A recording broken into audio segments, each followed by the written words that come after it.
Bonjour, bonjour à tous, je suis Max Chauvineau. Et je suis Timo Masson et bienvenue dans ce nouveau podcast de l'univers des comics. Alors, comme toutes les 2 semaines, on est de retour maintenant et on va vous parler aujourd'hui de 4 sujets.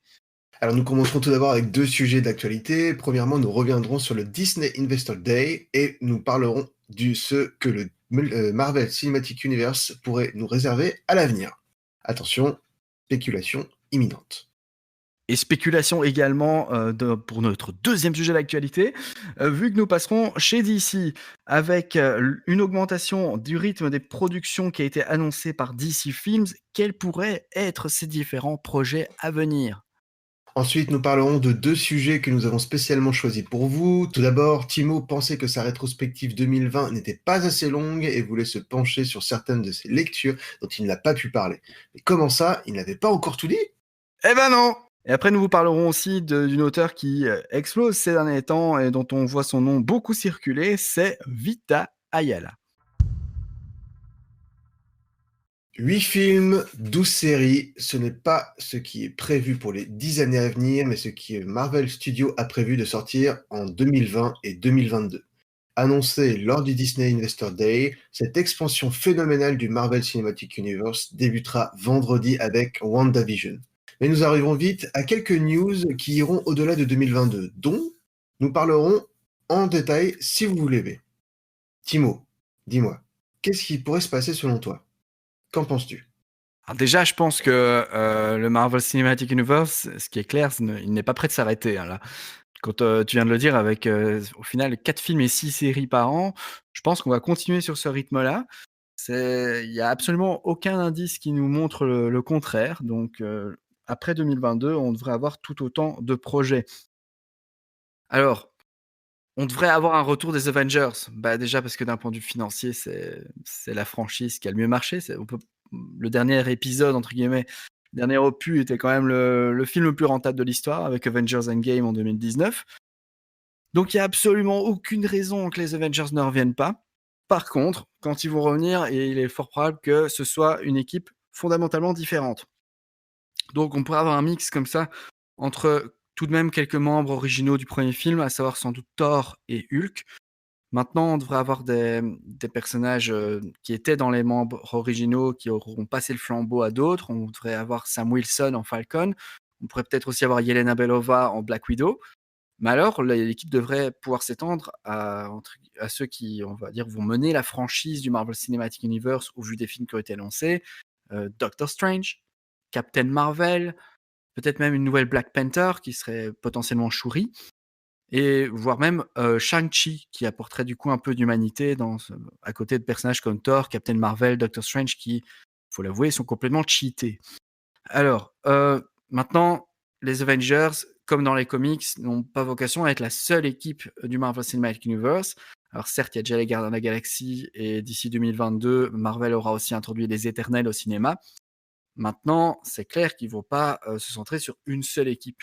D'ailleurs, ils l'ont déjà annoncé, les 4 Fantastiques auront leur premier film au sein du Marvel Cinematic Universe, qui permettra d'avoir toute la famille Richards et Storm avec un rôle prépondérant dans cet univers, un peu comme ils l'ont déjà dans les comics.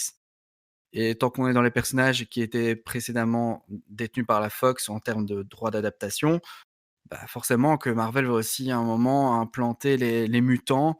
Et là, il y a beaucoup d'équipes différentes chez les mutants, donc dont naturellement les X-Men. Maintenant, je pense qu'il faudra attendre un petit peu plus longtemps pour voir tout ce côté-là, parce que ça va prendre du temps à introduire.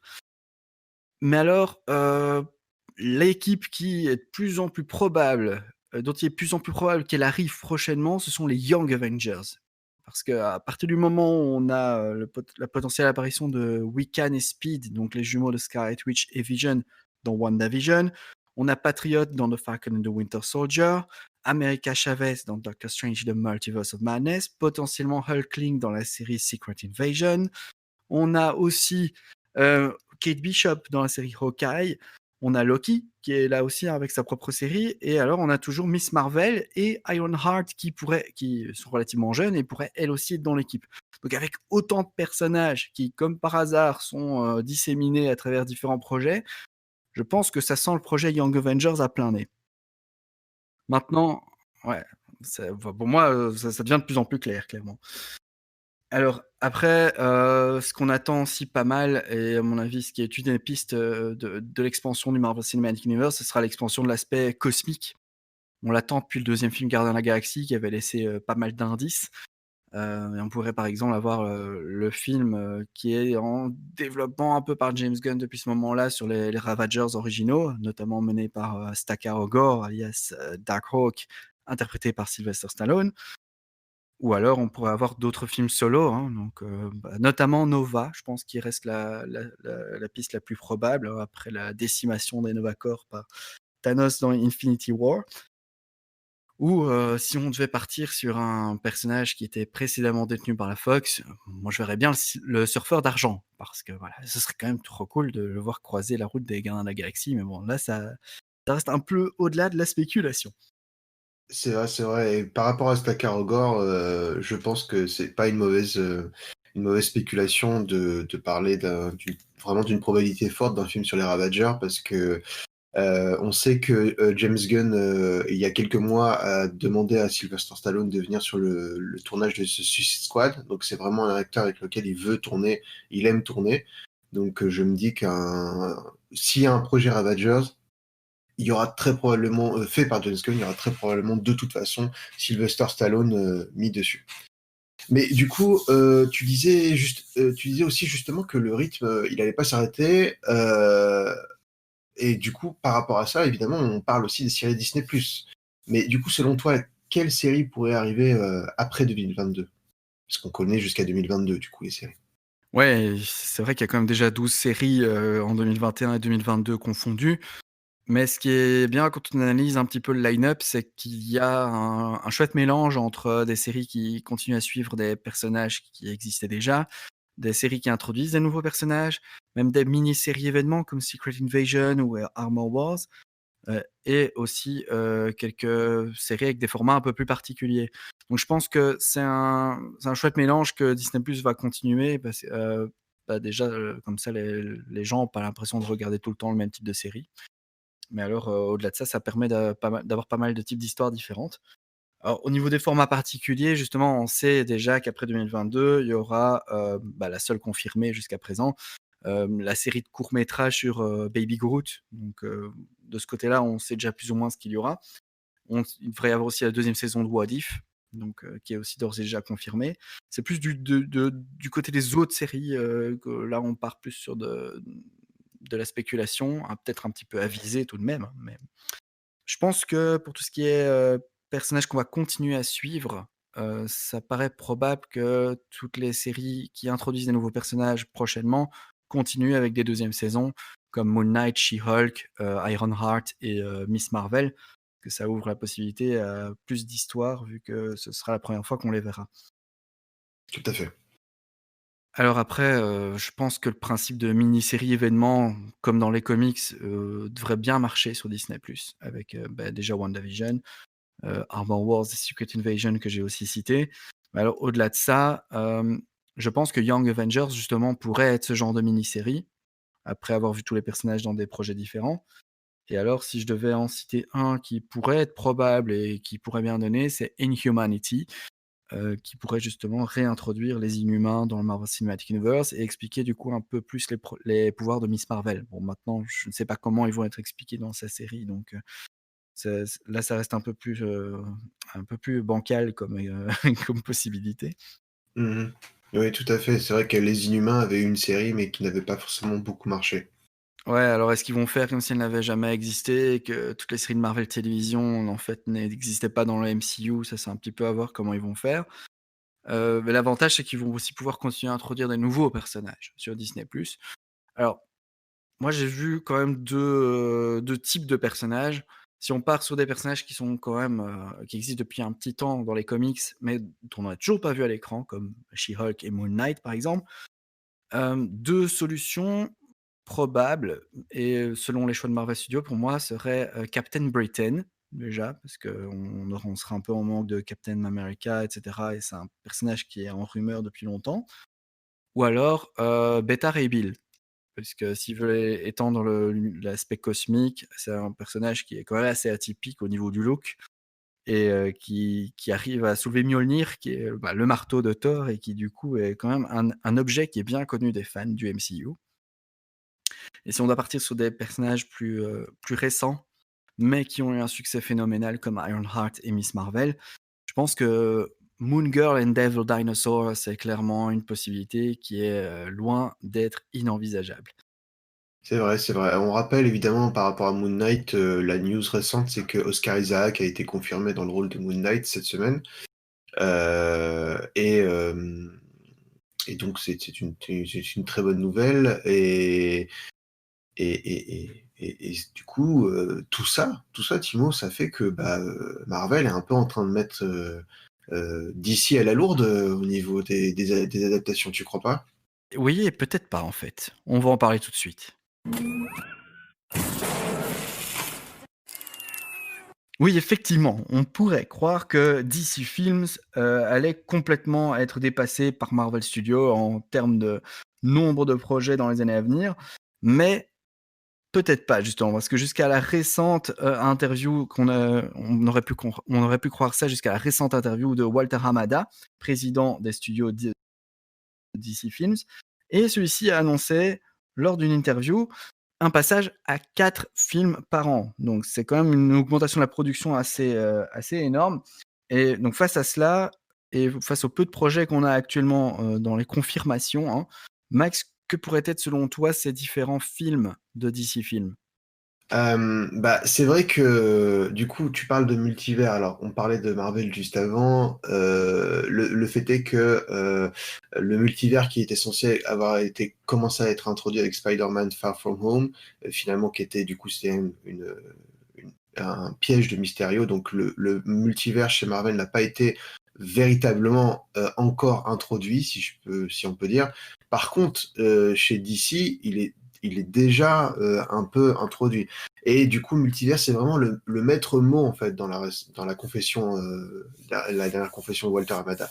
Le but, en fait, c'est de garder l'univers qu'on connaît déjà, le DC Extended Universe, qui compte déjà 9 films, mais aussi de développer à côté un univers plus sombre, plus noir, plus violent, plus sérieux, tu vois, avec The Batman qui va ouvrir le bal. Donc on a déjà plusieurs projets qui sont connus en film, hein, qui vont sortir. On a The Batman, The Flash, Black Adam et Shazam Fury of the Gods qui sont prévus pour les années 2022-2023. D'accord. Mais comme je te disais, le multivers, il est déjà plus ou moins établi parce qu'on sait qu'il y a, avec les séries et les films, déjà il y a des Flashs qui cohabitent, hein. On a le Flash d'Ezra Miller et le Flash de Grant Gustin. On a plusieurs Batman qui cohabitent. On a le Batman de Ben Affleck. Dans The Flash, on va avoir le Batman de Michael Keaton.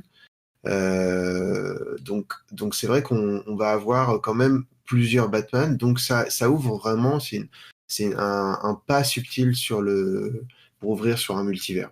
Et sachant que donc du coup on a déjà ces Batman qui cohabitent, on pourrait typiquement avoir un film Batman Beyond, tu vois, avec un Batman dans le futur. On a un jeune Batman et on a par exemple un Michael Keaton en Batman, en vieux Batman mentor. On pourrait avoir un Nightfall aussi, avec un Batman un peu plus fou fait par Jean-Paul Vallée qui avait pris le rôle enfin la cape de Batman après que Bruce Wayne se soit blessé dans un combat contre Bane, une histoire très connue de l'univers de Batman. Et du coup, avec cet agrandissement de l'univers, on pourrait, pourquoi pas, avoir des films sur la Justice League of America ou la Justice League euh,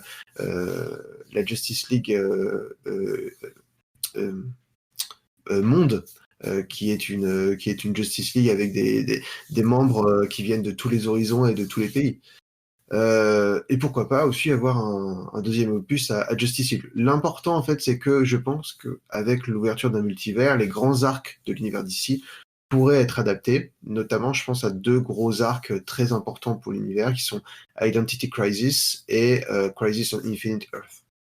Donc, ça, c'est pour l'univers, le DC EU, déjà connu. Pour l'univers plus sombre, on va l'appeler le Dark Multiverse, le Dark Universe. Moi, je pense que on pourrait avoir typiquement un spin-off de Justice League, mais centré sur une version alternative de Terre 2 de la Justice League, qui est le syndicat du crime, avec, pourquoi pas, l'adaptation de l'arc Forever Evil, qui est sorti il y a quelques années, qui était très bon. Et là, après, c'est de la spéculation vraiment où je m'emballe un peu, mais je me dis pourquoi pas adapter à un moment donné l'excellent dernier arc qui est sorti, là, Batman Metal, avec le multivers noir qui a été introduit justement, donc un multivers noir cauchemardesque, avec notamment l'emblème de ce multivers qui est le Batman qui rit, la fusion entre le Joker et les Batman.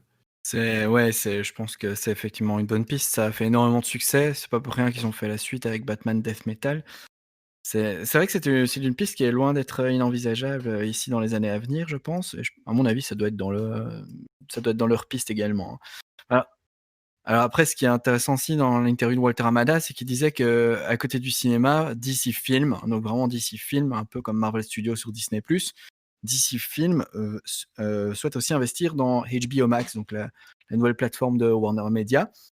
Donc il y a des séries spin-off qui vont être commandées. Ils essayent vraiment d'en faire une sur chaque film, donc comme par exemple Peacemaker qui est dérivé de Suicide Squad. Mais ils vont aussi faire des films originaux, jusqu'à 2 par an, ce qui est quand même assez fou à côté des 4 films au cinéma. Alors que pourraient être ces films originaux HBO Max du coup, Max? Bah, en fait, je me dis que en se basant justement sur en faisant des films originaux via la plateforme HBO Max, c'est un peu comme les productions originales faites par Netflix, tu vois. Ils vont avoir une espèce de capacité de travail, d'une marge de travail beaucoup plus large. Donc, ils vont pouvoir faire peut-être des projets qui sont un peu décalés. Je sais qu'il y a dans les tuyaux, Amada, il a évoqué notamment dans son interview un projet sur Batgirl et un projet sur Static Shock. Donc ça, c'est quand même deux films qui pourraient être intéressants sur deux personnages qui ne sont pas apparus dans le DCEU encore. Moi, si je devais y réfléchir, je me dirais, il y a eu l'excellente série Titans, qui va d'ailleurs voir sa saison 3, oui, saison 3 bientôt. Donc, il y a la série, mais je me dis pourquoi pas un film sur Titans avec les mêmes acteurs ou d'autres acteurs euh, qu'on peut justifier en utilisant justement le multivers. Mais après, moi, je me dis qu'il y a des personnages, comme on dit, secondaires ou un peu décalés, sur lesquels on pourrait vraiment faire des films intéressants. Je pense à notamment The Question, The Creeper ou The Spectre. Le Spectre, voilà, le Spectre, c'est vraiment l'avatar de la vengeance. La Question, c'est l'un des meilleurs détectives du monde. Voilà, après, même pourquoi pas une équipe un peu décalée comme les Outsiders. En fait, je pense que moi, vraiment, les possibilités sont infinies. Ouais, je pense que c'est vraiment le mot, hein, c'est Infinite Earths.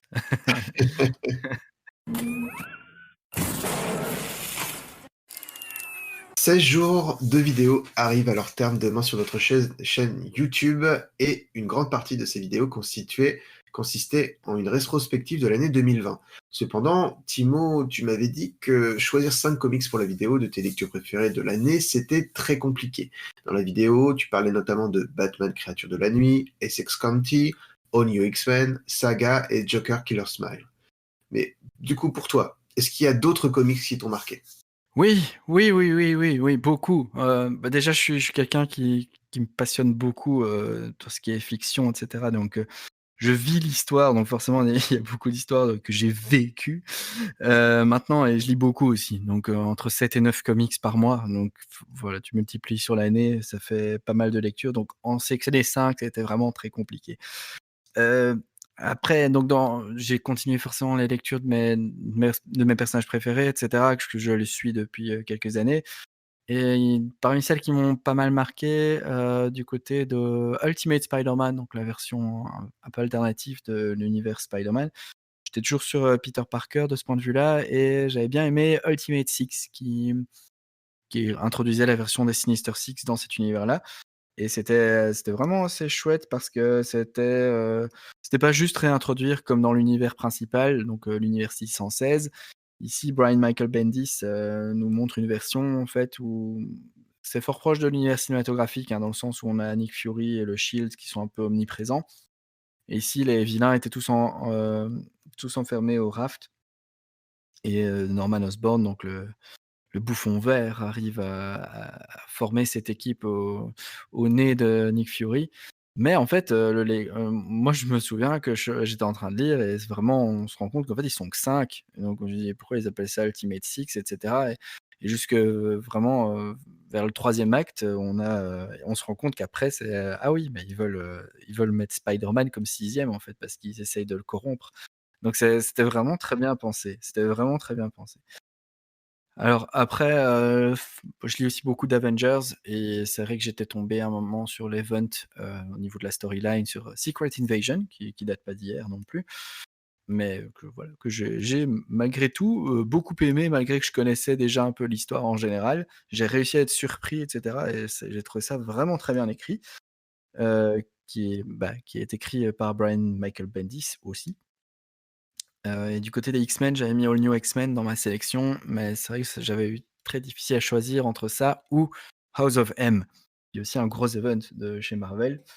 Et d'ailleurs, c'est chouette d'en parler maintenant vu qu'il y a WandaVision qui sort, vendredi.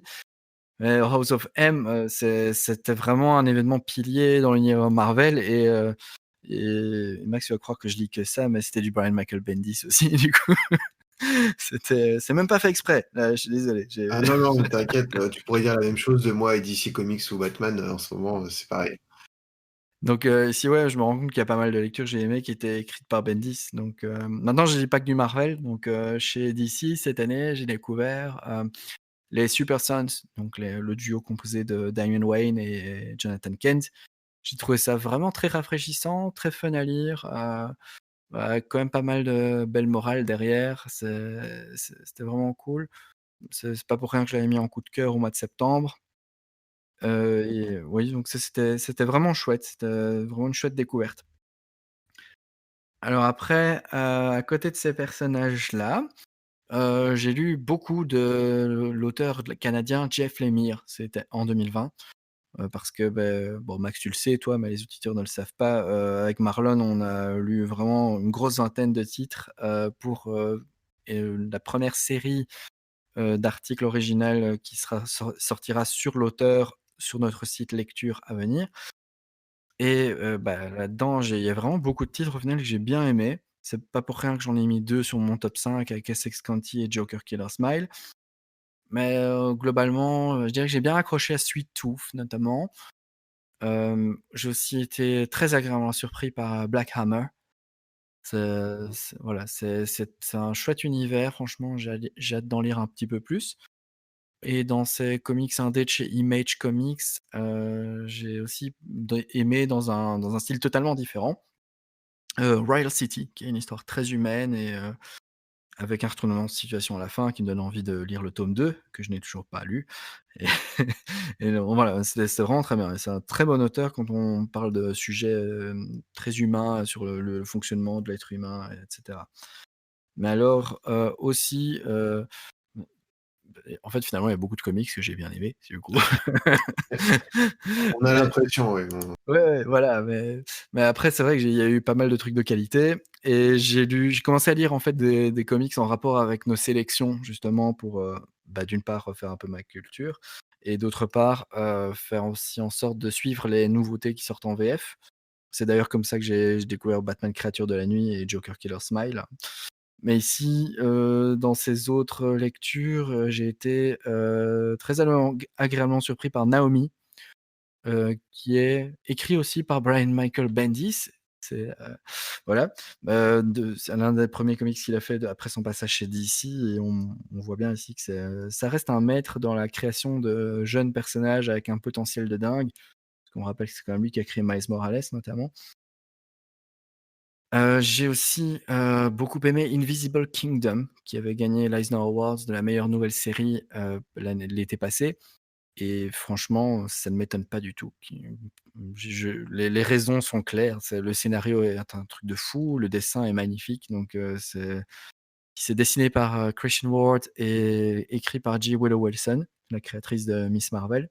C'est plein de sujets de société actuelle en filigrane et qui sont très, très bien tournés dans une intrigue qui est palpitante. Donc voilà, si vous ne l'avez toujours pas lu, il est sorti chez Rai Comics en VF, l'automne passé. Allez, foncez le lire et ici, moi aussi, un comics que très récemment, donc là, c'était vraiment toute fin d'année, c'est pour ça qu'il n'était pas dans mon top 5 notamment. J'ai aussi lu sur conseil de Marlon, Harleen de Stjepan Sejic qui était vraiment très, très, très, très, très, très, très, très, très, très bien. Franchement, c'est le DC Black Label là, il est en train de nous faire des comics de qualité, un truc de fou et Harleen en fait clairement partie. Eh ben, dis donc. Tout ça. Donc du coup, si je dois parler de ton dernier coin lecture, je sais que tu nous parles d'un nouveau fil rouge que tu vas commencer en janvier. Et est-ce que tu pourrais nous en dire un petit peu plus? Oui, bien sûr, bien sûr.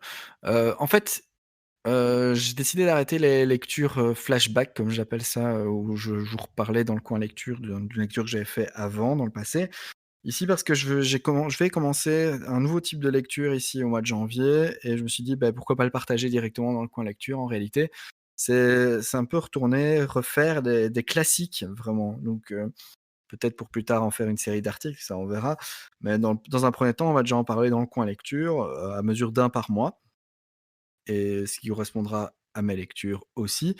Et donc ça nous fait 12 sur l'année et je les ai divisés en 2 grandes catégories. Donc d'un côté, j'ai vraiment les classiques dans le sens, pur et dur, donc ceux qui ont gagné des prix, quoi. Donc j'ai vraiment repassé la liste, des gagnants des Eisner Awards et des Harvey Awards à partir de la création en 1988 et je commence à les faire dans l'ordre, parmi ceux qui sont disponibles et ceux que je n'aurais pas encore lus évidemment. Et donc là, le premier avec lequel je vais commencer au mois de janvier, c'est, Kings in Disguise, par Chris Vance, que je mentirais en vous disant que je le connaissais avant de le mettre dans la liste. Oh, Heu, voilà, mais après ouah! apparemment, c'est un des 100 meilleurs comics de l'histoire, donc je vais le lire.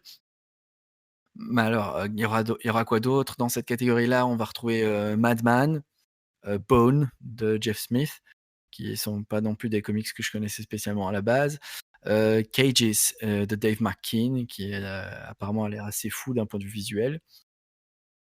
Mais aussi, et là, j'avoue que j'ai très hâte de les lire, Sandman de Neil Gaiman que je n'ai toujours pas lu, donc ce sera l'occasion et le Silver Surfer de Stan Lee et Moebius qui avait gagné aussi un Eisner Award en 1989. Donc cette liste-là est déjà assez hypante. Maintenant, d'un autre côté, je me penche aussi sur, je suis parti de nos sélections de l'année 2020 et j'ai sélectionné quelques classiques parmi ces sélections-là. Donc on va retrouver des classiques au sens propre du terme aussi, soit des gagnants d'Eisner Award, des comics qui sont devenus cultes. Je vais enfin pouvoir lire Superman Red Son comme par exemple.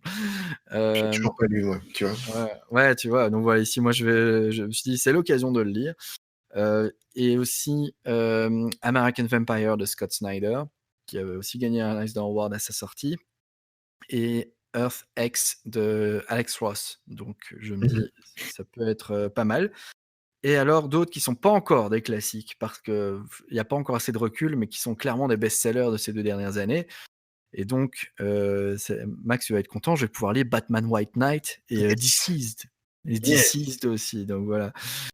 Et Batman Last Night on Earth aussi. Ça, c'est les 3 que j'ai sélectionnés du coup et ouais, ouais, donc ouais, ça me fait une bonne liste et j'ai vraiment très hâte de commencer. Bon, j'ai assez parlé, je pense, de de mes lectures. Max, toi, de ton côté, c'était quoi les lectures qui t'ont le plus marqué en 2020? Bah, écoute, un peu comme toi, tu étais vachement sur Brian Malcolm Bendis. Moi, j'ai été beaucoup DC Comics cette année, notamment Batman. Donc j'ai adoré, bien évidemment l'arc Batman Metal, Batman Death Metal, évidemment le premier tome qui est sorti. Je les ai dévorés et j'ai dévoré aussi tous les spin-offs qu'il y avait autour, donc le Batman qui rit, le Batman qui rit les infectés, le en lien avec ça et j'ai lu aussi Justice League Doom War qui était très, très bon. Le spin-off aussi avec Justice League Doom War, c'est Justice League Doom War Epilogue avec justement le lien qui est fait avec le Batman qui rit c'est le lien qui est fait entre Justice League Doom War et Batman Death Metal. Donc ça vraiment c'est on va dire le gros truc où j'ai lu beaucoup de choses sur cet arc que j'ai vraiment adoré. J'ai beaucoup aimé DCeased aussi et notamment DCeased le spin-off DCeased The Unkillable avec une espèce d'équipe de héros et de méchants qui essaient de survivre à l'apocalypse de la pandémie de l'antivie. Et enfin, pour terminer, juste après Noël, j'ai reçu un beau cadeau puisque j'ai reçu Klaus, qui est une histoire sur les origines du Père Noël, qui est écrit par l'excellent Grant Morrison et mis en dessin par Dan Mora. Et c'est vraiment une très très bonne histoire. J'ai vraiment beaucoup aimé. J'ai trouvé ça bien écrit. J'ai trouvé ça sobre et efficace dans les dialogues. Donc vraiment, si je devais prendre un seul coup de cœur sur l'année et que ça soit pas du Batman, je dirais Klaus. Ouais, en plus, tu l'avais présenté dans les comics de Noël à découvrir qu'on avait Tout fait à au mois fait. de décembre, hein. Tout à fait. Et je l'avais pas encore lu à ce moment-là. Et là, l'ayant lu, je confirme que c'est un excellent comics. On va donc terminer ce podcast avec une autrice qui, comme on l'a dit dans le sommaire, commence à se faire un nom. C'est Vita Ayala. Alors, je ne sais pas si vous connaissez. Et donc, si vous ne connaissez pas, ou que vous connaissiez d'ailleurs, Max va nous en parler. Que peux-tu nous dire sur cette talentueuse jeune femme? Eh bien, Ayala, c'est une autrice américaine qui vit à New York City. Et elle est notamment, elle se démarque dans son travail puisqu'elle est une militante LGBTQ+, Afro-Latinx, donc Latinx on dit, ou Latinx, je sais pas. Ce qui veut dire en fait elle est une personne d'origine afro-latine qui se considère non-binaire. Donc c'est le nom générique qui a été décidé par cette communauté pour dire un afro-latin non-binaire, c'est afro-latinx. Voilà. Elle a 35 ans et elle a notamment travaillé sur pas mal de projets pour beaucoup de maisons d'édition différents. DC Comics, Dynamite, IDW, Image Comics, Marvel, Serial Box, Valiant, Vault. Donc c'est quand même, elle a travaillé pour beaucoup de maisons différentes. Oui, c'est vrai que c'est un nom un peu montant. Donc, les auditeurs se demandent peut-être pourquoi est-ce qu'on en parle aujourd'hui spécialement? On en parle aujourd'hui parce que justement, on a à cœur dans ce podcast de mettre en avant des auteurs et des artistes talentueux. On a beaucoup parlé d'artistes très connus dans le milieu. Je pense notamment à Grant Morrison, je pense aussi à Alex Ross. Donc c'est vrai que ce qui est important aussi, c'est de pouvoir en fait voir aussi les auteurs qui sont en train de monter et de les mettre en avant pour que vous puissiez découvrir leur travail. Donc, si je devais vous citer un peu des travaux qu'elle a fait, elle a travaillé notamment sur pas mal de reboots chez DC Comics, notamment Aquaman Rebirth, Batgirl Rebirth, Batman Beyond et Batman Rebirth, c'est pour les principaux. Mais elle a aussi travaillé sur l'excellent Dark Knight Death Metal, dont on a parlé un peu plus tôt. Et chez Marvel Comics, elle a bossé sur Shuri, Black Panther, Age of X-Men Prisoner X, James Bond et Morbius. Morbius, dont on a parlé dans les comics VF à découvrir récemment. Elle est également à l'écriture pour, on en parlait tout à l'heure, la série 2020 Iron Heart, avec la fameuse Riri Williams, qui a créé une armure d'Iron Man au MIT et qui a été repérée par Tony Stark et qui décide de la prendre sous son aile pour qu'elle devienne une super-héroïne. Yes, on va croire que tout est lié dans ce podcast, mais à la base, pas du tout. Mais parce que Riri Williams, c'est effectivement un personnage créé par Brian Michael Bendis. Tout Je à fait. reviens encore avec lui. Et partout. Il est partout. Voilà. Au revoir Brian, place à Vita. Donc en plus de tout cela, est-ce qu'il y a un fait notable à souligner à propos de Vita Ayala? Notable, ça dépend à qui on demande, je pense, mais pour moi, c'est assez notable. Chez Marvel, elle a travaillé sur Marvel Comics 1000, donc le 1000e épisode, qui est quand même pas rien. Elle a également bossé sur Marvel Knight 20th, donc un espèce de gros recueil d'histoires par pas mal d'auteurs différents, qui a été quand même assez plébiscité par, par par la presse, pardon. Et elle a également travaillé sur Children of the Atom, qui sortira sous peu et que nous avons mis dans notre sélection de la semaine prochaine. Donc vous aurez l'occasion d'en savoir un petit peu plus sur cette œuvre-là. On peut aussi noter qu'elle est derrière le magnifique Wolverine Black, White and Blood. Et chez DC Comics, elle a écrit l'une des histoires qu'on retrouve dans Batman, le le multivers noir, Batman Metal, le multivers noir, pardon, notamment l'histoire sur la suite de Nightfall et qu'est-ce qui se serait passé si Jean-Paul Vallée n'avait pas rendu la cape à Bruce Wayne. Et du coup, c'est là que tu l'as découvert ou est-ce que tu l'as découvert ailleurs? J'avoue que j'ai pas lu beaucoup de son travail de Vita Ayala et là où je l'ai découvert, c'est sur Batman Metal, le multivers noir, effectivement. Et toi? Alors moi, j'avoue que j'ai jamais lu de Vita Ayala jusqu'à présent. On va jamais dire jamais, hein. Mais en faisant les sélections et cetera, c'est vrai que je vois son nom circuler de plus en plus, hein, notamment comme tu l'as dit, ce mois-ci, elle est déjà dans 2 de nos sélections avec, Morbius et Children of the Atom.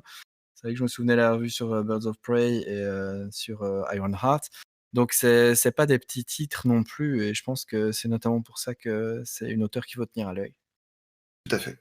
Je suis tout à fait d'accord. Et ce sont donc sur ces mots que nous allons conclure notre podcast d'aujourd'hui. Bon, du coup, moi j'espère que les sujets qu'on a évoqués vous ont plu. Évidemment, donnez-nous votre avis dans la section commentaires. Et bon, voilà. Évidemment, n'hésitez pas à nous donner votre avis dans la section commentaires si la plateforme où vous êtes vous permet de donner des commentaires, bien évidemment. Oui, parce qu'il y a certaines plateformes qui vous le permettent, comme YouTube, par exemple. On a fait la chaîne YouTube spéciale pour le podcast. Donc ça, c'est toujours un endroit où vous savez le faire. Alors, une autre plateforme où vous savez aussi faire les commentaires, c'est sur notre Patreon. Donc là, justement, on a une de nos formules d'abonnement qui vous permet de pouvoir choisir même certains thèmes du podcast à l'avenir. Ce sera essentiellement actif à partir de la 2e saison. Mais donc, si vous n'avez pas encore, été voir, ce à quoi ressemblait notre Patreon et nos différentes formules, franchement, allez jeter un œil parce qu'il y a beaucoup, beaucoup, beaucoup, beaucoup, beaucoup de contenu. Et en plus, on en parle aussi sur notre campagne Ulule actuellement pour le lancement de 4 nouveaux sites, dans le courant de l'année. Et justement, on vous offre des plusieurs mois d'abonnement gratuits en guise de contrepartie, si vous décidez d'investir, dans notre projet. Franchement, il y a du lourd, il y a du lourd à venir et voilà, bah, allez jeter un œil, ça ne coûte rien. Mais voilà, moi je comprends pas que les gens ne soient pas déjà partis en train de courir pour aller voir ce qu'on propose, quoi. C'est quand même fou. En tout cas, nous, on vous attend et on se retrouve pour un nouveau podcast dans 2 semaines sur toutes les plateformes de streaming audio. En attendant, je vous souhaite un bon week-end, prenez soin de vous et à la prochaine. À la prochaine, ciao, ciao.